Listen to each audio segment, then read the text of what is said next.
Big bad wolf ने कांच की बाहरी दीवार पर जमी गंदगी को साफ किया, केवल यह पता लगाने के लिए कि अंदर सभी कर्मचारी मोटे स्वादिष्ट भेड़ थे। उसके दिमाग में तुरंत एक दुष्ट योजना बन गई। सबसे पहले उसने खुद को एक विनम्र कुत्ते के रूप में प्रच्छन्न किया। फिर भेड़ कंपनी में नौकरी के लिए सीधे आवेदन करने के लिए एक जाली रिज्यूमे का इस्तेमाल किया। कुत्ते के मालिक ने देखा कि भेड़िया उसकी तरह का ही एक था। उसने बिना ज्यादा सोचे उसे काम पर रख लिया। अपने पहले दिन कई भेड़ सहकर्मी बिग बैड वुल्फ को देखकर डर से कांप उठे, लेकिन उसने इस पर ध्यान नहीं दिया और चुपचाप अपने कार्यस्थल पर बैठ गया। उसने सबसे पहले अपनी योजना के लिए आवश्यक उपकरण दराज में छिपा दिया। तभी एक सहकर्मी ने उसके लिए प्रक्रिया करने के लिए दस्तावेजों का एक ढेर लाया, लेकिन उनकी समीक्षा करने के बजाय बिग बैड वुल्फ ने अपनी भेड़ पकड़ने की योजना का मसौदा तैयार करना शुरू कर दिया। जल्दी ही दोपहर का भोजन आ गया और एक विचारशील सहकर्मी ने उसे खाने के लिए आमंत्रित किया। बिग बैड वुल्फ ने अपनी पूरी योजना को तेजी से जमीन पर फेंक दिया और कंपनी के ब्रेक रूम में चला गया। भेड़ पालने वाले एक सहकर्मी ने उसे कुत्ते के खाने का डिब्बा पिलाया। अपनी पहचान उजागर होने से बचने के लिए बिग बैड वुल्फ ने अपनी घृणा के बावजूद एक कौर निगल लिया। उसे आश्चर्य हुआ कि कुत्ते का खाना आश्चर्यजनक रूप से उसके स्वाद के अनुकूल था और उसने जल्दी से एक बड़ा कटोरा खत्म कर दिया।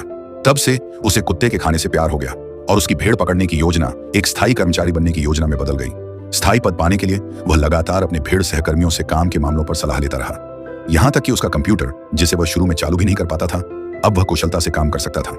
सहकर्मियों के साथ उसका व्यवहार भी लगातार सामंजस्यपूर्ण होता गया और यहां तक कि पहले से डरी हुई बूढ़ी भेड़ें भी धीरे धीरे उसे स्वीकार करने लगी। उसकी मेहनत रंग लाई। एक दिन बिग बैड वुल्फ आखिरकार एक स्थायी कर्मचारी बन गया। अपने सहकर्मियों को उनकी मदद के लिए धन्यवाद देने के लिए उसने अपनी पहली तनख्वाह से सभी भेड़ सहकर्मियों को गोभी की दावत दी।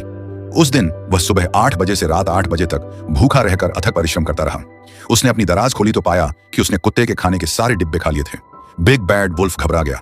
आसपास के सभी सहकर्मी भेड़ थे। वह जल्दी से ब्रेक रूम में गया और कुत्ते के खाने के डिब्बे रखने वाली कैबिनेट को खोला, लेकिन उसे निराशा हुई कि वह पूरी तरह से खाली थी। उसने पागलों की तरह सभी अलमारियां खोली, लेकिन कुत्ते के खाने का एक भी डिब्बा नहीं मिला।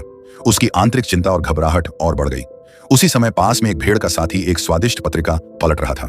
स्टेक की तस्वीरों ने पहले से ही भूखे बिग बैड वुल्फ को और भी ज्यादा भूखा बना दिया। अचानक भुने हुए पूरे मेमने की खुशबू फैली।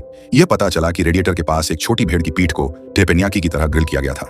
तेल से सने भेड़ के पेट को देखकर बिग बैड वुल्फ डर गया कि वह खुद को रोक नहीं पाएगा। तेजी से ब्रेक रूम से बाहर भाग गया, डिब्बे देने आई छोटी भेड़ को बाल बाल बचाकर। सभी की सुरक्षा और अपनी नौकरी बचाने के लिए बिग बैड वुल्फ ने लंच खरीदने के लिए लिफ्ट से नीचे जाने का फैसला किया।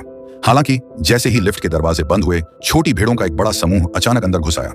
जब लिफ्ट फिर से खुली तो यह नरसंहार के दृश्य में बदल गया था और इस तरह बिग बैड वुल्फ ने एक कुत्ते के रूप में अपनी नौकरी सफलतापूर्वक खो दी और केवल अपने पुराने तरीकों पर वापस लौट सकता था। हालांकि जब उसने अगली मंजिल के कांच पर जमी गंदगी को साफ किया तो उसने एक कार्यालय की खोज की जिसमें हर जगह पंख उड़ रहे थे और इस तरह उसके दिमाग में एक नई भयावह साजिश आकार लेने लगी।